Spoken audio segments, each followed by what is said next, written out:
So, first off, progress and forward movement. Okay, so these things are highly indicated for you guys.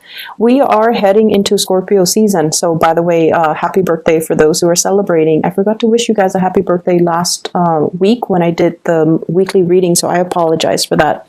Have a splendid, happy holiday season. Enjoy your Halloween for those who are celebrating in the United States. And first of all, I feel like lots of closure, lots of endings, lots of new beginnings are kind of swirling around you, okay? And basically what this means is take lessons from the past, move on forward, and, incorporate those lessons into future relationships, future work endeavors, future plans that you have going for yourself. Because everything that you've lived through, I feel like it has to happen in that specific order. And while you were going through it, it felt quite painful, and you don't really understand why it's happening to you. But I feel as if there has been a major growth spurt for many of you, and things are looking up. Many of you are moving forward with like new burst of energy when it comes to your professional development, okay? So I feel like this year was about taking on additional responsibilities. It forces you out of your comfort zone, and it forces you to kind of like take initiative.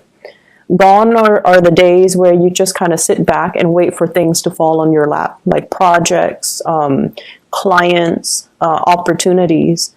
I feel like this entire year encapsulates, the whole maturation process, where we need to be a little bit more faster on the uptake, where we need to, not wait around for things anymore, and we have to be proactive.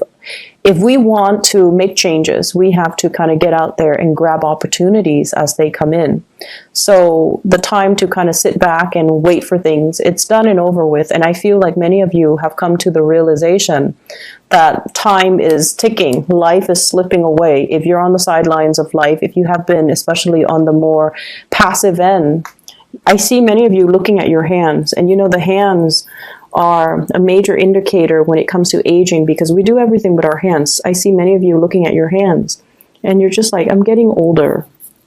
What am I building for myself? What do I have to prove for myself? What legacy am I, leaving behind? And so the whole concept of aging, of time and progression and movement, and, time slipping away from us, mortality, all of those things are being brought up. And especially so around birthday time, when we get a little bit like, when that reality check kind of hits us. Oh no, I'm 1 year older. What am I doing with my life? What do I have to prove for myself? I feel like Sagittarius went through that a couple of months back. And I feel like for you guys, it's happening for you as we move into November. And, don't fret over it. Definitely make whatever changes you need to. But I feel like the whole entire year has prepared you for this moment in time where it's really forcing you out of your comfort zone. It's forcing you to socialize. It's forcing you to take initiative and steer your life in the direction that you want. We can't sit on the sidelines anymore watching life kind of slip away, okay? So that's the first message. I feel there is another message coming into the picture. And with hard work comes rewards, okay? I mean, it's just the way that energies work. And in a way, we could think of it as karma. We can think of it as paying it forward. We can think of it as our just rewards. Or even some people might not even believe in that. And they're just like, through the sheer strength of my will and determination, I'm going to make things happen. And that's fine. But I feel like, energetically, what we put out to the universe is what we get back. So if you want to put in 10% of the work, you're getting back 10% of the rewards. If you want to expedite the process and, put in 110%, then that's what you're getting back. And this is the month where you are going to see things coming back full circle. Okay, just rewards coming to the ones that have earned it, that have worked hard for it. And so it's a really pleasant energy. It's like what goes around comes around. There is a sense of nostalgia as you reminisce about the past, people from the past, relationships from the past. And I feel like don't dwell too long and too much in that memory lane process, okay? Don't walk down memory lane. Life moves forward, and I feel like you're closing out a cycle and you need to advance forward. So let me talk about your love reading. First of all, this is the energy that you bring to the table. This is a really good card. We have the Emperor. This is a person, well, the people see you as this person. You embody this energy. Your love interest, your partner, sees you as this. This is somebody who takes care of business. Okay?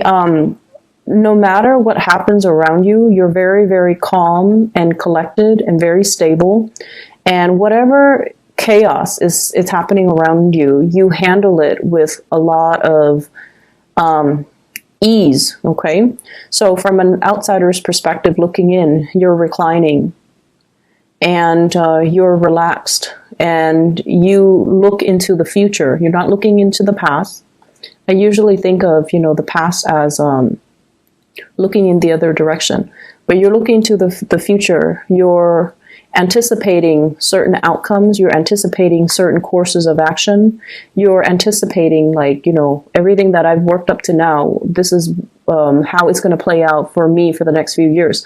So I feel like you're in a very grounded, mature state, and you're looking at situation through a lens of realism, which is really good.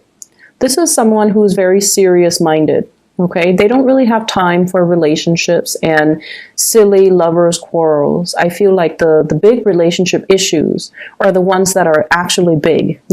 Where are we going with this relationship? I feel like if you have things that are on your mind, you will voice it to your partner. You're not going to be holding back. The Emperor doesn't really hold back. The Emperor sees something as either being important or minuscule, and the Emperor addresses issues with an air of authority. So some of you are business owners. Some of you employ other people. Some of you manage people, supervise people, and you have people doing the work for you. So you might be monitoring their progress. So they see you as someone who is very stable, very apt. And some of you, even though you're single, people around you think that you're married or think that you're in a relationship or think that you're slightly out of reach and intimidating. Okay, so project more of the friendly vibe.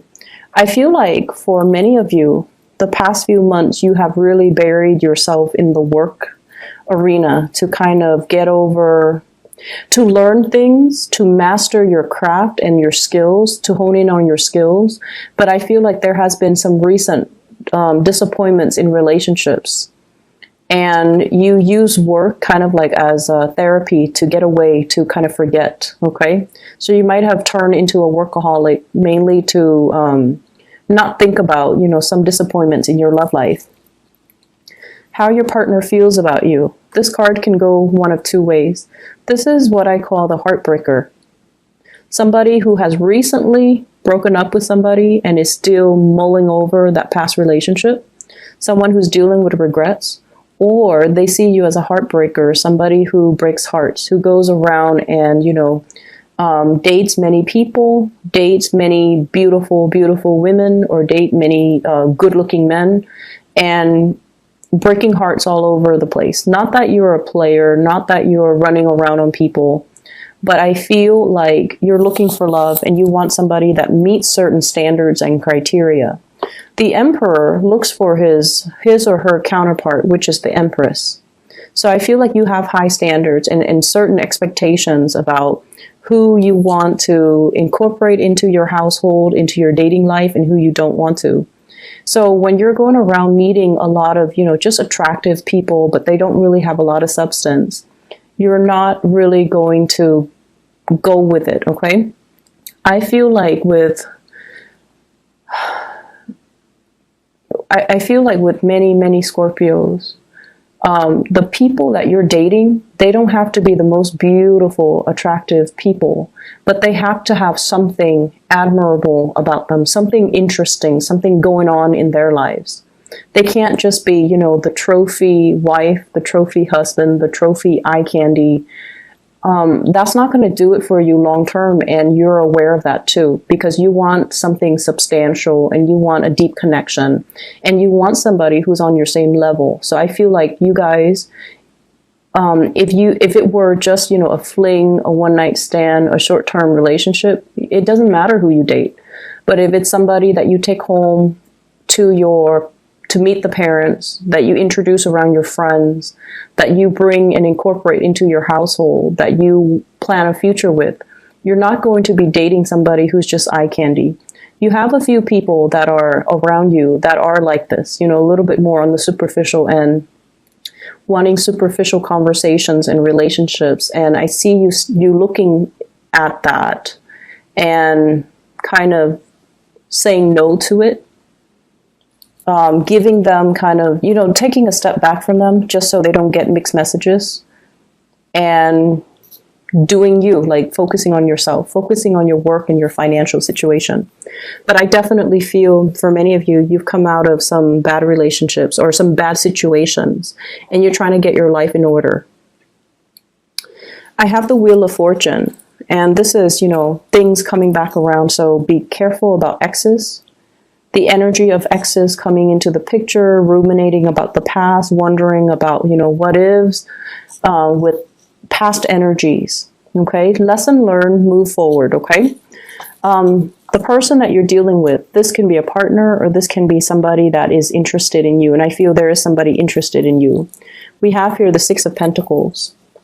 This person is very, very, very kind. Okay, this is a card about generosity. Somebody who thinks about other people, who does things just intuitively to make the situation better for other people. And it's somebody who has a sense of social awareness. Okay, they give to the poor, they give to the homeless, they take care of dogs at shelters, they care about the environment, they care about, you know, climate change, they care about pollution. Like, they care about the bigger picture and the overarching, you know, problems that plague humanity. So they have a lot of love for mankind. So this is someone who's very generous with their time, their resources, and whatever they do, they think about other people. So you're dealing with someone who has a really, really good heart. They're making the way that you feel about them. They're making a lot of great strides in their life. This is like leaps and bounds above expectations. You're meeting somebody that you find to be very impressive after a series of dates or meetings with people who are very mediocre and superficial. You're finally meeting somebody who's actually, you know, leaps and bounds above your expectations. And this person sees you as the Emperor. So they feel like it's a good match, but they are a little bit intimidated by you because the Emperor is a little bit cold and distant. And he or she, you know, your embodiment as this is, you're a little bit of a loner. You like your space, you like your me time. Scorpios love their me time. You like your territory. You like the comforts of your personal space. And so they don't want to solicit you to go out too much because they don't want to deal with the rejection. And I also feel like they want to get to know you. They want to reach out. They want more communication, and they want to be able to come see you. And I feel like you know this person is interested in you. Because Scorpios, you guys just know, you read people really well. You pick up energies. You're very intuitive. Many of you are very psychic. So you get these hunches that this is a person that, you know, is your equal. And there's going to be opportunities here coming in this week for you to meet somebody amazing. And to allow the communication to start. But I feel like they're initiating the conversation. If you're interested, it's kind of like the ball's in your court to get things moving. Okay? Because once again, the Emperor, he observes, he doesn't speak much, but he observes and he sees everything. So I feel like nothing is really going undetected in your world, and you know where the other person stands. They're a really, really nice person. Some of you are just at a point where you're okay with not dating, and this person is coming at you and you don't want to lead them on. Okay, so you're trying to do the right thing, which is fine. The person is very nice. It's a really kind-hearted type of a person. And so they deserve the best. They deserve, you know, if you're not interested, they deserve to know. But I feel like it can be a really good union here. But I feel some of you are still dwelling on some things from your past, some emotional hang-up, some disappointment, and you might not be ready to date just yet. And then for others, those in relationships, your partner is heading into some major financial wave. Okay, so they're able to get a lot of achievements in the world. They're able to land good jobs. They're able to like be very financially stable. So I feel like that's going to help the relationship. In other areas of your life, what we have here is Seven of Cups. The Seven of Cups deals with ideas, dreams, fantasy, okay? Plans that are half-baked. They're still being thought out. They're not in the implementation stage just yet. They're still being thought over, being mulled over. You're still doing the blueprint. You're still trying to lay out, you know, everything that needs to, where everything needs to go. I feel for many of you, you're looking at accounting, like QuickBooks come to mind, as well as Excel spreadsheets. You're itemizing things. And I feel for many of you, you're already preparing for tax season. So you're itemizing things, you're putting things away, you're thinking about, you know, assets, you're thinking about liabilities, you're thinking heavily about some type of financial disclosure. So you're allocating certain funds for certain things. You're allocating, you know, like, it's like budgeting, going through a budget, creating a spreadsheet for yourself so that you can figure out how much do I have to spend, or how much money can I allocate towards vacation, how much can I spend every week without going over my budget. So you're doing something along those lines where it is all about financial planning and financial accounting, like just accounting overall. So this week is, I feel like, you know, it's not like overly busy, but it deals with some important things that you're trying to get moving in your life in a positive direction. We also have here the Two of Wands, and this is the first card that fell out. The Two of Wands usually indicates some type of travel, some type of movement, having some plans, and then bringing it out into the world. Letting the world see, letting, you know, everyone see what you're up to, and showing the world some plans or ideas that you have kept hidden, okay? So the Two of Wands, this is the implementation. But I feel things are a little bit premature, so you might want to go back to the drawing board and to redo them and to discuss them further. And we also have the Chariot here. This is a card about great strides and success. I feel like many of you, somebody significant to you is headed into like a lot of success, okay? So it's like I see here a couple, Two of Wands, the Chariot, moving in the same direction, achieving a lot of success, moving into a space where they are both, you know, trying to, they're both kind of like on the same level. So if one person has been rightfully employed and then the other person is underemployed, the underemployed person is finally catching up.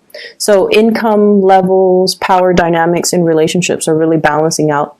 And then I also feel like lots of success coming into the picture for you. Clients, people calling you, emailing you, contacting you as well.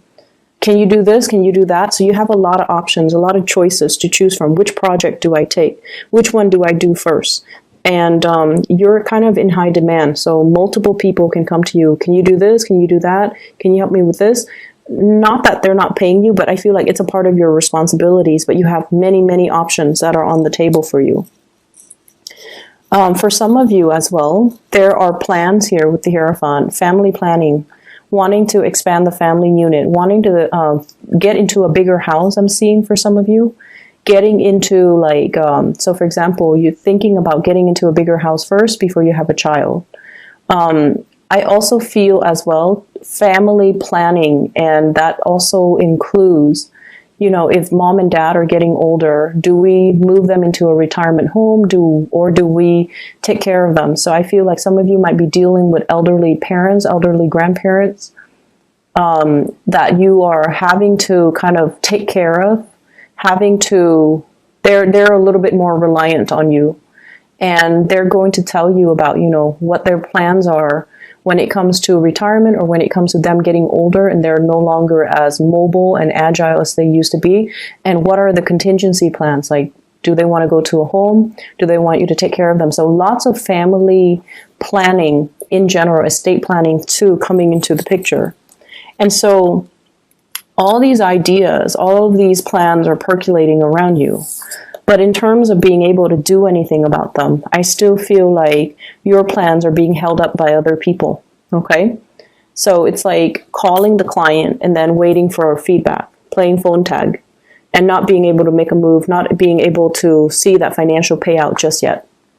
And so, and even if, you know, you're doing family planning and you're doing estate planning, you're still waiting on the final okay from the estate representative, from the grandparents, from the elderly parents, for example, and it's still being discussed. Nothing is really finalized just yet.